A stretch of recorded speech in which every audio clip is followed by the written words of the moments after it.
Fala, torcedor, e aí?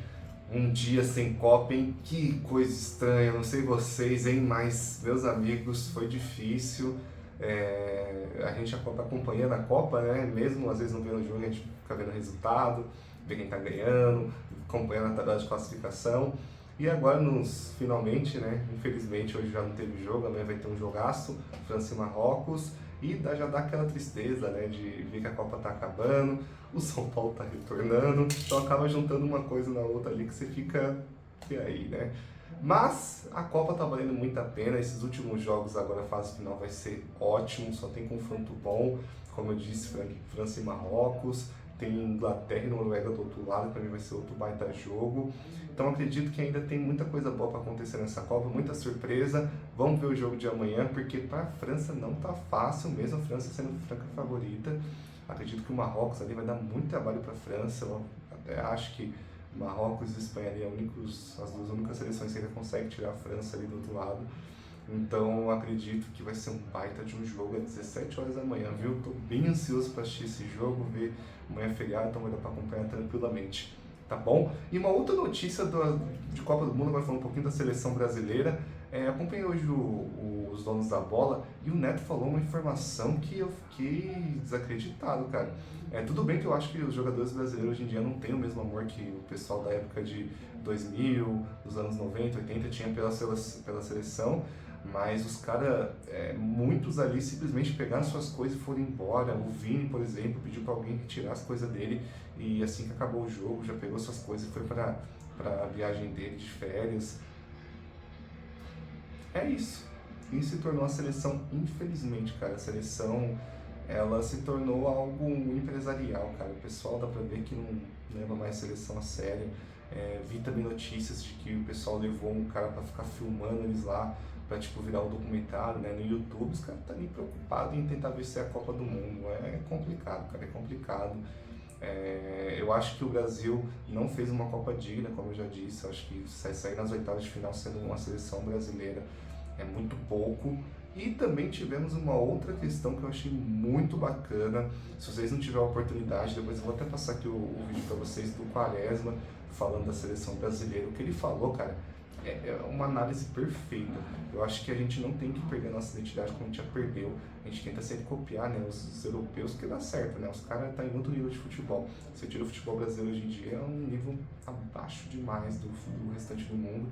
Então, o Quaresma falou, né, pô, vocês não tem que abandonar a essência de vocês têm que abandonar um contra um. Eu sou da época de Ronaldo, sou da época de Ronaldinho, acompanhei todos esses caras de perto, joguei contra, então sei a dificuldade que é e eu sei o que vocês fazem de diferente, vocês deixaram isso de lado, ainda mais contratando um treinador europeu, algo nesse sentido, tá? Contratando um treinador europeu e a essência de vocês se perderam. Cara, eu concordo 1000%.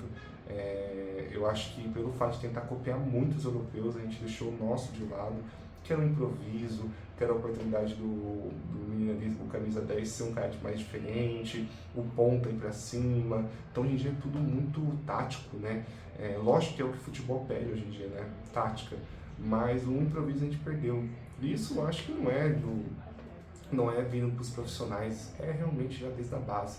Então, hoje em dia, a base é utilizada muito para meios de ganhar dinheiro, de pessoas só utilizando os meninos ali para poder envolver em alguma coisa. Patrocinador que se envolve muito com a questão de esse aqui pode ser escalado, esse aqui não pode ser, falando de seleção brasileira. Então, tem muita coisa. CBF que, cara, se for ver o que aconteceu na CBF nesses 4 anos nessa Copa do Mundo, a quantidade de treinador que a gente teve, os barracos que teve aí, então, meu. Infelizmente é uma seleção, cara, que a minha maior expectativa novamente era o Ancelotti. Sem o Ancelotti eu não tinha expectativa nenhuma, cara, até porque novamente os jogadores que a gente tem são extremamente comuns, tirando o Neymar. Então, complicado. Vamos aguardar as cenas dos próximos capítulos e falar um pouco do tricolor, que temos uma notícia que é o Newton, que hoje já apareceu no CT. Então, o Newton vai ser apresentado logo menos, numa troca envolvendo o zagueiro Ferrarese. Uma pena, porque eu gostava do Ferrarese, não sei vocês, a gente tá precisando de zagueiro, né? Com a saída do Dória, tudo bem, né? Saída, o cara foi jogar no time do Batman lá, Gotham, não sei o que, então dá pra ver o nível que era o Dória, tá? Então, o Newton vai chegar, provavelmente vai ser ali uma peça de composição de elenco, só se mostra futebol muito voluntarioso e bom, porque Os titulares, pelo que eu vi aqui, o Dorival está com a tendência de ir no 4-3-3 pelos treinamentos que estão sendo abertos. Então, a tendência é Marcos Antônio, Bobadilha e Luciano no meio de campo, Vitor Sá, Arthur e Caleri. E rezar pro Caleri ficar, né, pessoal? Porque as notícias que estão tendo aí não tá fácil fechar com ele não, viu? Até porque o Tricolor baixou bastante a pedida dele, o que eles tinham pré-acordado antes, então tá difícil. Então, a tendência do Dorival realmente é com essa escalação, do meio para frente, né, no 4-3-3, para aproveitar os pontas. E acredito que o Newton chega para ser uma peça de recomposição, tá? Só se mostrar um futebol estrondoso, o Bobadilha ser vendido nessa janela de transferência, que acabou a Copa até que bem, né? Começou mal ali com o gol contra, depois acabou bem, jogou como titular a maioria dos jogos. Então pode ser que apareça alguma proposta para ele ser vendido e aí aguardar a cena dos próximos capítulos, né? A gente não tem mais nenhuma contratação por enquanto, realmente o Domingos Duarte, algumas outras contratações em São Paulo esfriou bastante. A tendência é ir com o que a gente já tem, mas eu fico muito preocupado, cara, com a possível saída do Caleri. Mesmo que ele não saia, a gente precisa ter um centroavante ali, um camisa 10 também pro Luciano ali, o Luciano fazer a camisa, vai ser o 10, né? Mas eu acredito que daria para ir atrás de um camisa 10. Então, e um centroavante também, porque o Caleri saindo. O Paulinho vai ser mandado embora, né? Vai pro Bragantino ser emprestado, né? O Rian Francisco, que é a nossa grande estrela ali da base, não é testado nunca. Não adianta ser, cara. Você tem um menino bom ali da base, o Rian Francisco, coloca o menino faltando 10 minutos, 5 minutos, ele voltou de lesão até agora não teve outra oportunidade, acaba perdendo aí jogadores bons, jogadores que podem gerar frutos pro Tricolor, por questão de, cara, ir atrás de André Silva, de Tapia, então acaba perdendo jogadores bons. Então, eu acredito que se São Paulo for agora para negociar e tudo mais, alguém ali tem que ser centroavante e meio-campista. É o que a gente precisa hoje no elenco, até porque a gente não tem tanto campeonato, né? Só o brasileiro e a sul-americana. Então acredito que se o São Paulo for atrás das suas contratações, tá ok. Tá bom? De resto, pessoal, o São Paulo tá fazendo alguns jogos treinos e, como eu disse, né, o Dorival tá com essa escalação em mente.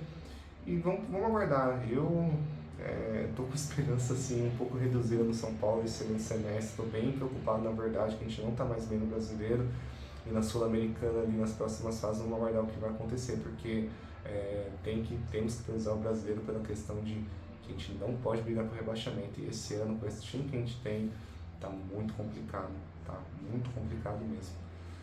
Tá bom, torcedor? Vamos que vamos, depende das notícias que for acontecendo aqui, amanhã a gente conversa de novo um pouquinho, fechou? Pessoal, agradecer novamente todo mundo aí que está acompanhando o nosso trabalho, tá bem bacana, bem legal, aos poucos a gente vai tentando melhorar aqui os conteúdos, e se vocês tiverem sugestão também do que vocês querem ver, sou todo ouvidos, fechou? Tamo junto, torcedor, valeu sempre aí a conversa com vocês, e deixa aí na opinião de vocês, o que vocês acham do São Paulo para o segundo semestre? Vocês acham que o São Paulo vai bem, vai mal, corre algum risco? Diz aí nos comentários, fechou? Tamo junto, torcedor. Valeu, um forte abraço, fiquem com Deus.